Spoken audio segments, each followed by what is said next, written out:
पांडा, ए पांडा,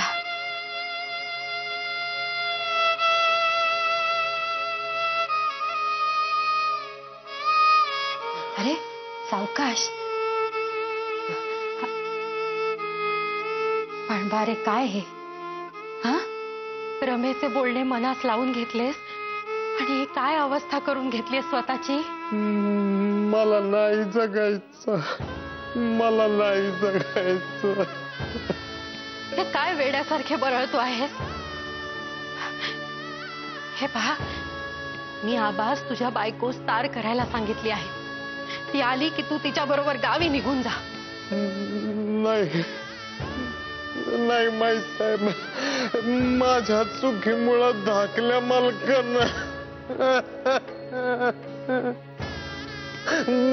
मालकांना गमावलंय. अरे, मी जगून काय करू? मी वर जातो, त्यांची माफी मागतो, तरच ह्या जीवाला शांती मिळत नाही. अरे काय हे तुझे बोलणे? समजत नाही का तूच? रमा दुःखाच्या भरात बोलली असे. अरे पण असे काही असते का? तुझ्यामुळे मालक गेले. नाही माईसाहेब, माझ्या देवानच माझ्याकडे पाठ फिरवली. मी जगून तरी काय करू? मला जाऊ दे, मला मरू दे, मला नाही जगायचं. पांडभारे, कसे समजावू तूच? मला नाही जगायचं, मला नाही जगायचं, मला नाही जगायचं. मी तुमच्या पाया पडतो, मला नाही माईसाहेब, माईसाहेब, मला नाही जगायचं, मला नाही जगायचं. वहिनी, कशी आहे पांडूची तब्येत? कशी असणार? अन्न पाणी वर्ज्य केले आहे त्याने. त्या पेटीवरून जे काही घडले ते फारच जीवास लागले आहे पांडवाच्या. खरे तर ती पेटी टाकू नकोस असे मी सांगितले होते त्या. आणि आता माझे तर अगदी धाडसच होत नाहीये रमेशशी बोलण्याचे. आपणच 2 शब्द बोललात तिच्याशी तर. पाहतो, बोलतो. वास्तविक रमा अशी मुलगी नाहीये, पण ही पेटीची गोष्ट तिने फारच लावून घेतलेली दिसते. अवघड झाले.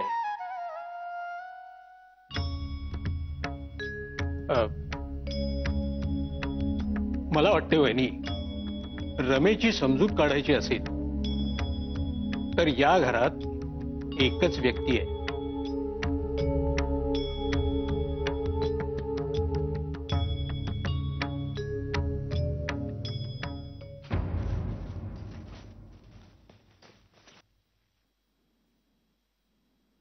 ताई, ताई, ताई, अगं पांडू काकांनी 3 दिवसांपासून काही खाल्लेलेच नाहीये. आणि ते माई आजीला म्हणाले की ते आता देवाघरी जाणार आहेत आणि धाकल्या मालकांची क्षमाही मागणार आहेत.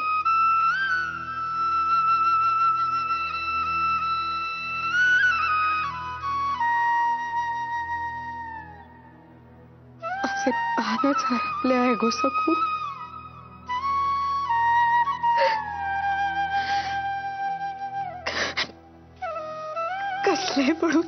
कसले मुळी तारतम्यच राहिलेले नाही. ताई,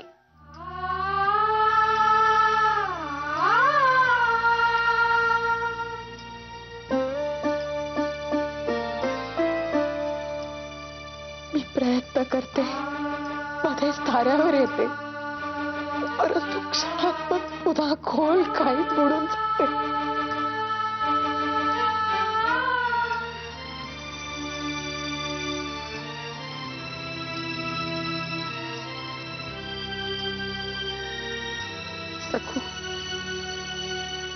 जा. बोरू आणि कागद घेऊन ये. जा.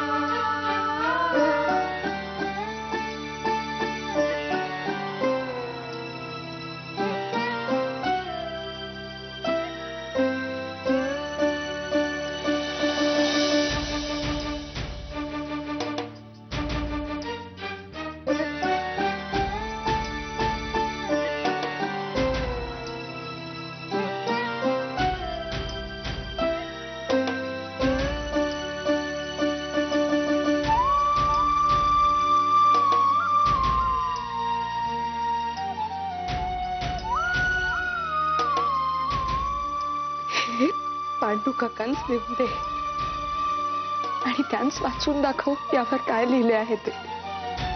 आणि हो, जेवणाचे ताट सुद्धा घेऊन जा त्यांच्यासाठी.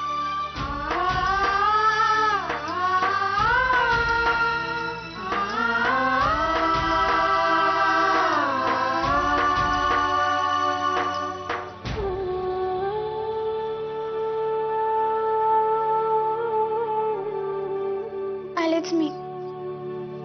जा.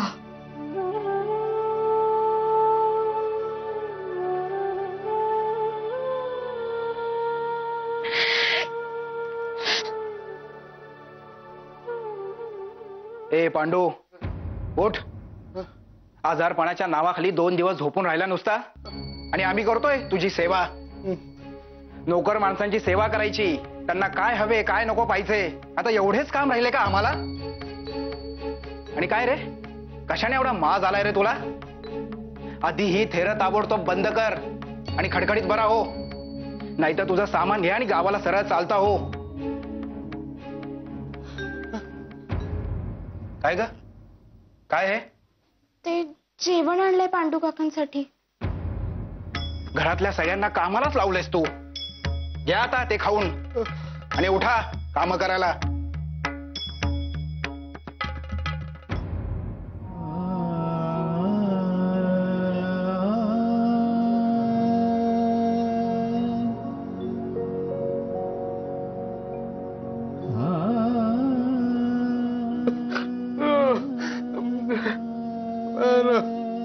सगुताई, कशा पायी माझ्याकरता एवढा त्रास करून घेताय? यार, मला गोड नाही लागायचं. मला मरू दे, मला मरायचंय. ताईने तुमच्यासाठी हे जेवण पाठवले आणि ही चिठ्ठी मला वाचून दाखवायला सांगितलीये.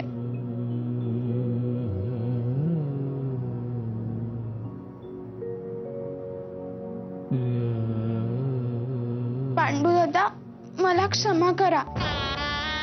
तुमची रमा.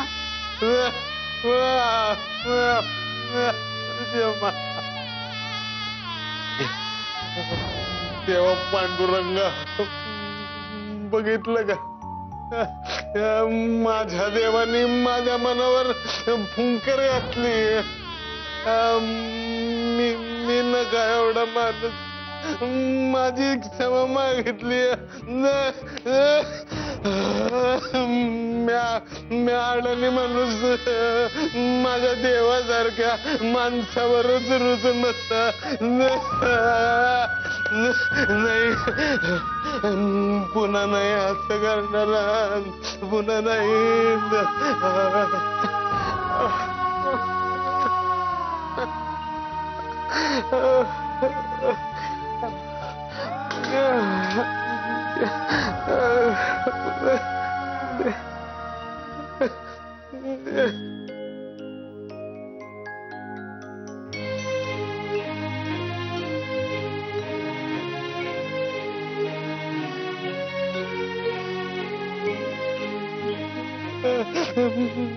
माझ्या आईला माझं दुःख कळलं. तिने मला पोटाशी धरलं. हा प्रसादच आहे माझ्या देवाचा.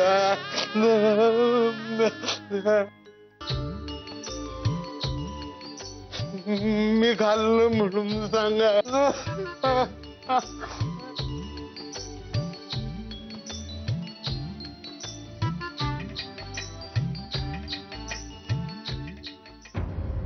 घरात 4-4 सुना आहेत, पण एक जण कामाची नाही. सगळी कामे आपली मलाच करावी लागतात.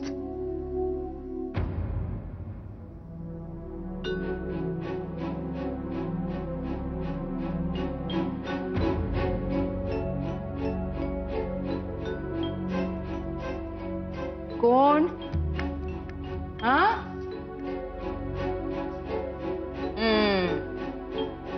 या. कशा आहेत रमाबाई? आता ते आम्हाला कसे कळणार?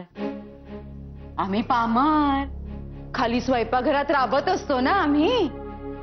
तुमच्या रमाबाई साहेब माडीवरच असतात. अंग धुणे, खाणे पिणे सगळे काही वर. मग कसे कळायचे आम्हाला सांगा बरे? नाही, आता मोठी मोठी माणसे आणि तुमच्यासारख्या सुधारक मैत्रिणी येतात ना भेटायला, त्यांनाच काय ते जास्ती ठाऊक. आणि तुम्ही सुधारकांच्या बायका एकेची नुसती डोकी फिरलेली, स्वतःच्या घराकडे लक्ष नाही पण दुसऱ्याच्या घरात लगेच शहाणपणाच्या गोष्टी सांगायला जाणार. अहो पण त्या आता फार खचल्या आहेत. आपणच साऱ्यांनी वारंवार धीर देऊन त्यांच माणसात आणावयास हवे नाही का? आम्हाला सुद्धा असेच वाटते हो, असेच वाटते आम्हाला. पण आमचं ऐकतंय कोण? आम्ही सनातनी ना, मग काय ऐकतील आमचे? नाही, आता आलात ना तुम्ही दोघी, आता बघा कसा कंठ फुटतोय तुमच्या रमाबाई साहेबांना ते.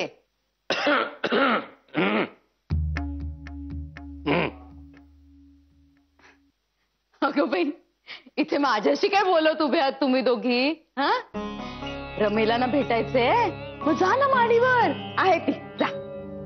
मी फराळाचे पाठवते हो. ओला पाठवू की कोरडा? हा, नाही असं करते, दोन्ही पाठवते. हा, जा जा जा. बरं.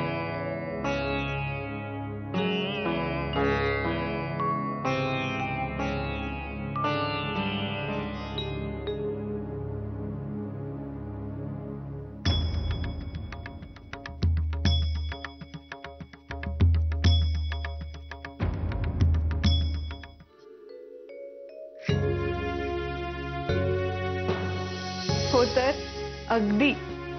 भोजन खर्चासाठी 100 रुपये खूपच झाले, उरतीलच.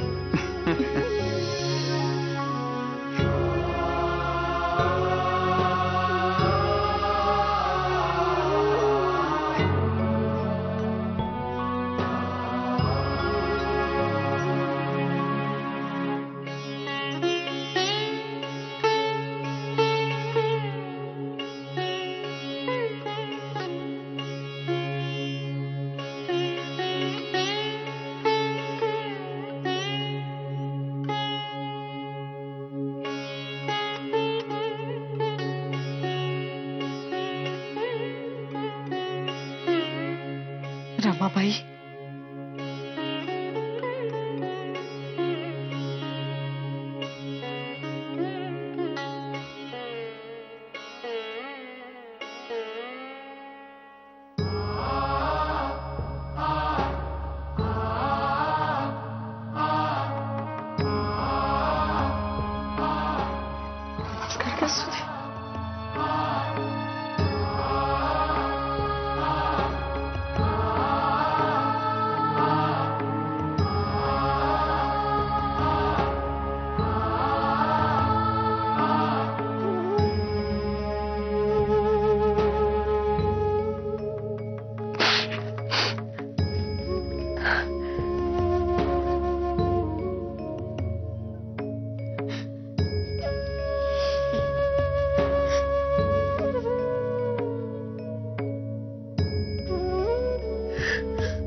कशा आहात?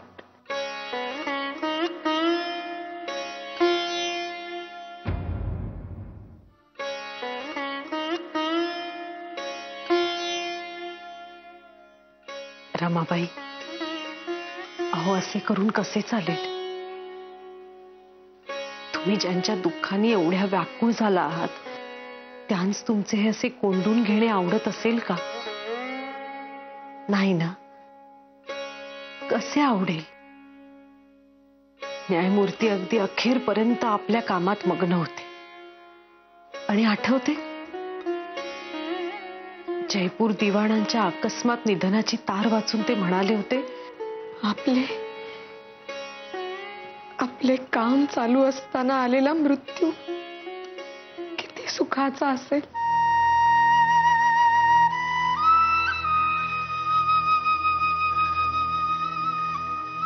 असे असताना तुम्ही तुमचे काम अपुरे सोडून असे दुःखात चूर झालेले आवडेल का त्यांस? आता या काशीबाईंचेच उदाहरण घ्या. गेल्याच महिन्यात त्यांची मोठी मुलगी गेली, पण तरीही आज तुमचे सांत्वन करण्यास त्या जातीने हजर आहेत.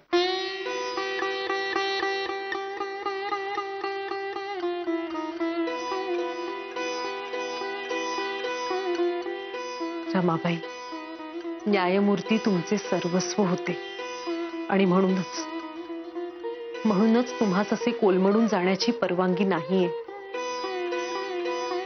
तुम्ही आणि त्यांनी मिळून जे जे काही मनी योजिले होते ते पूर्णत्वास नेण्याची जबाबदारी तुमचीच आहे ना.